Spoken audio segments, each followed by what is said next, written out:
Today, we're diving deep into something that runs pretty much every digital interaction you have, and you probably don't even notice it. We're talking about visual identity psychology, the hidden science that decides if you trust a brand, if you stick around, or if you click away in less than a second. Just think about that for a second. 50 milliseconds. That is literally faster than you can blink. And in that tiny slice of time, you're not using logic, you're not weighing pros and cons. Nope.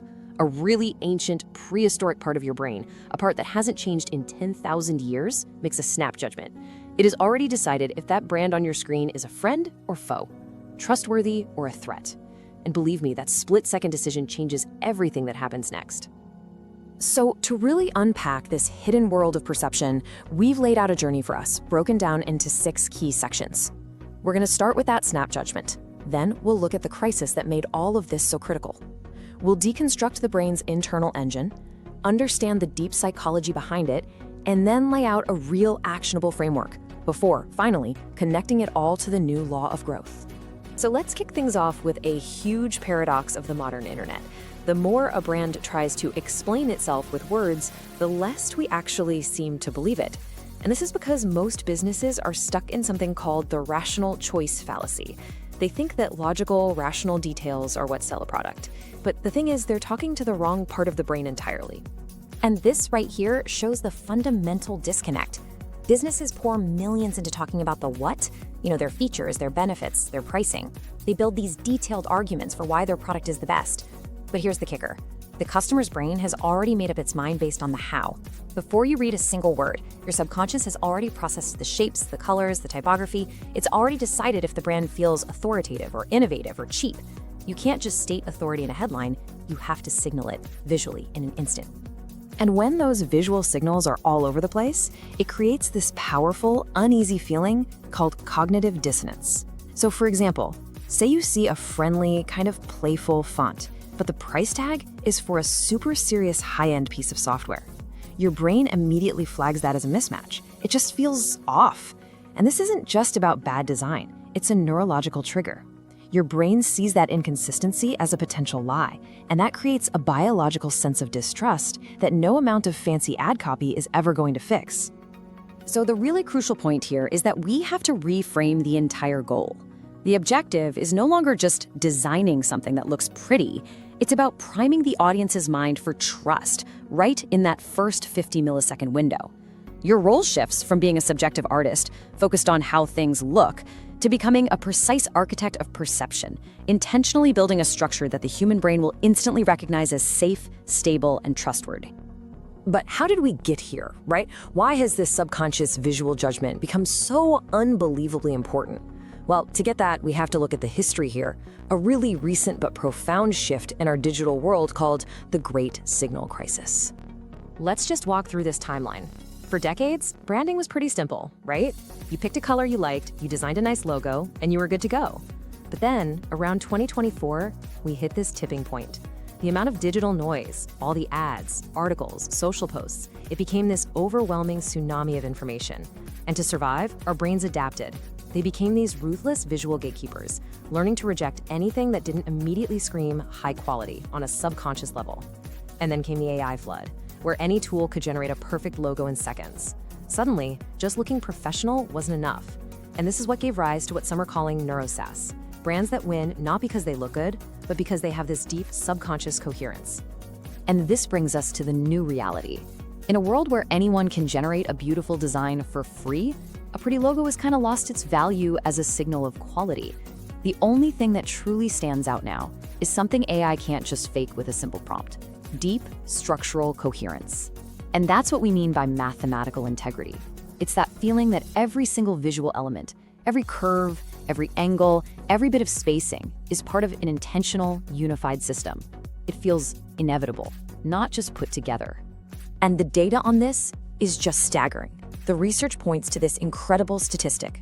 Brands with high identity resonance, that's that deep subconscious coherence we're talking about, they had an 800% higher trust velocity score. Now, trust velocity is just a way of measuring how quickly a new user comes to trust a brand. And this wasn't some small improvement. It was a fundamental game changer. This was the moment the industry started shifting from subjective graphic design toward a new science of aligning your visual identity with the built-in wiring of the human brain. Okay, so if our brains have become these super sophisticated visual gatekeepers, how does that filter actually work? Well, the key is to stop thinking about a brand style guide and instead to imagine a neurological engine that actually lives inside your user's mind. So, let's pop the hood. This system is called the Preattentive Semiotic Engine. Preattentive because it all happens before you're even consciously paying attention. Semiotic because it's all about interpreting signs and symbols. Basically, it's a 4-stage neural filter that runs a crazy fast diagnostic on any brand you see, all to answer one single question. Can I trust this? These are the 4 stages of the engine, and they happen in order. Think of them like a series of security checkpoints.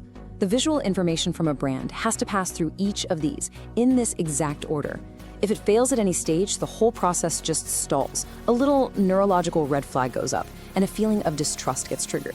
Let's break them down one by one. Stage 1 is geometric priming, and this is fascinating. The brain processes shape before it processes color. Shapes carry these deep, ancient meanings. Circles signal community, inclusion, safety. Squares communicate stability, reliability, order, which is why so many banks use them. Triangles convey power, direction, and momentum. So if your brand promises stability but your logo is a sharp, pointy triangle, the engine stalls right here at stage 1. So once the shape is processed and given the green light, the engine moves to stage 2, Chromodynamic Intent. This is a huge shift in thinking. For years, we've talked about color psychology in these vague terms. Blue is calming, red is exciting. This is different. Color is no longer just about aesthetics or picking a brand color. It's about biology. Colors are precise tools that you use to prime a specific metabolic state in the viewer. The example of orange is perfect. You don't just use orange because it's fun. You use it because it's been shown to trigger a sympathetic nervous system response, a state of alertness that makes a user more likely to take a risk, like, say, clicking buy now. Next up, stage 3 is typographic authority. So if shapes are the body and colors the emotion, then typography, that's the voice. And the tiny details here send incredibly powerful signals about your status and authority. The thickness of the strokes, the spacing between the letters, the height of the lowercase characters, these aren't just design choices, they're a silent broadcast. A heavy, well-spaced font can scream stability and confidence, while a thin, delicate one might signal elegance, but maybe also fragility.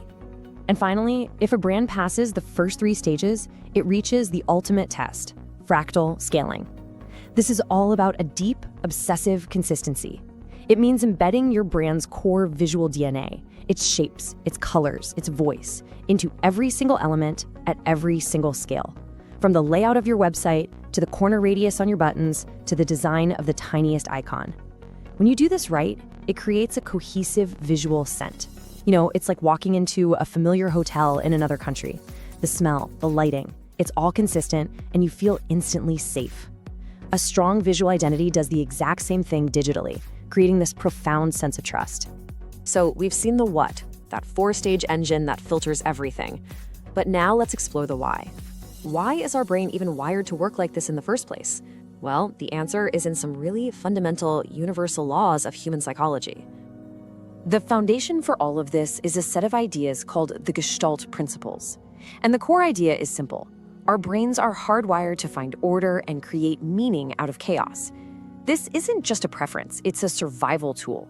An ancient brain that could quickly group shapes into predator or prey, or fill in the gaps to see a lion hiding in the grass, well, that was a brain that survived.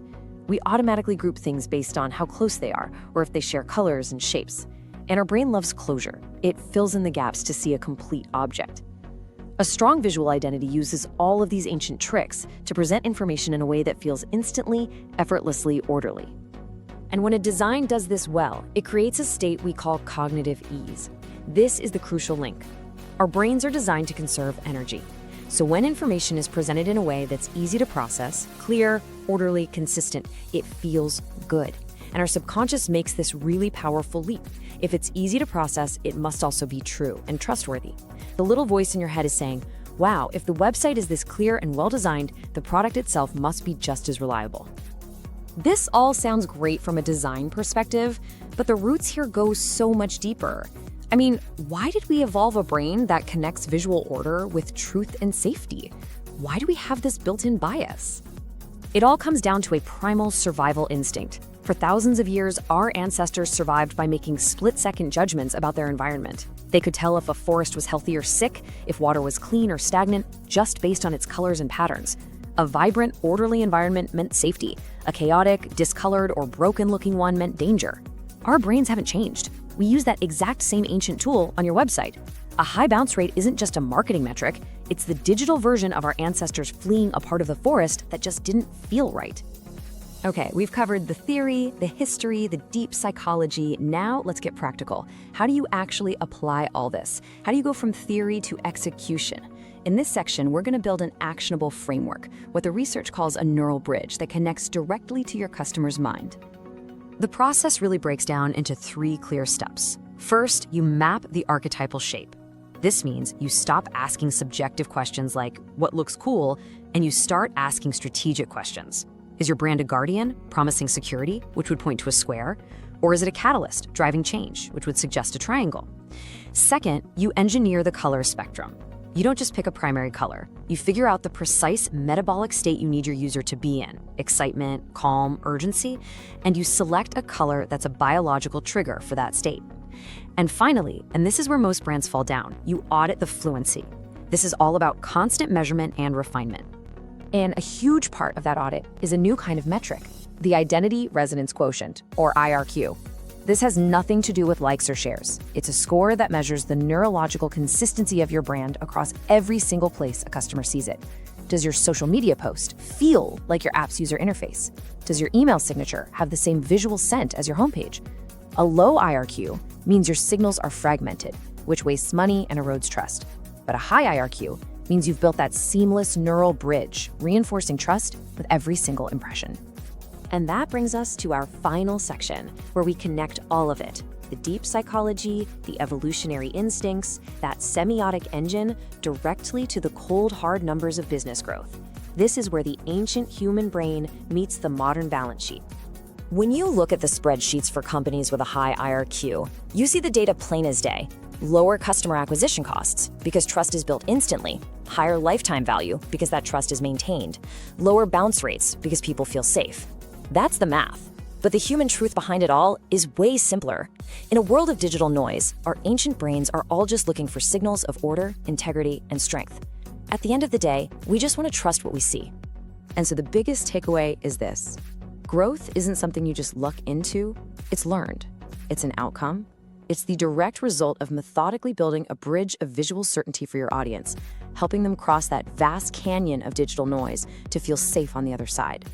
When your shapes, your colors, and your fonts align with the deepest patterns of human psychology, you're not just designing a brand, you're signaling integrity. And that leads us to our final thought. For years, marketing has been obsessed with funnels, with pushing people through a series of steps. But visual identity psychology shows us a more powerful, more human way. The best marketing doesn't need to push. It creates a signal of trust and value that's so strong, so coherent, that it naturally pulls people toward it. It makes choosing you feel less like a decision and more like an instinct.